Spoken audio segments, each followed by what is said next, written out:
డబ్బులే లేదు మచ్చా, ఏం చేయాలి తెలీదా? మచ్చా వీడొస్తున్నాడు, ఈయన మచ్చేద్దాం. మామా ఎట్టా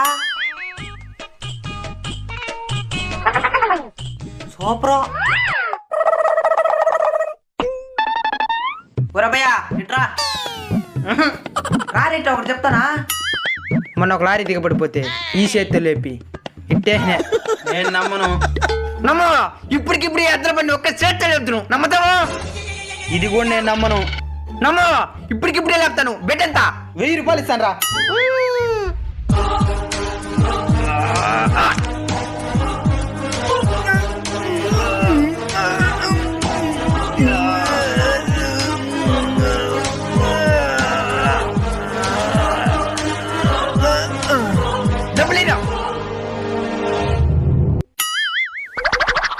మామా డబ్బులు వచ్చేసింది, పదారా.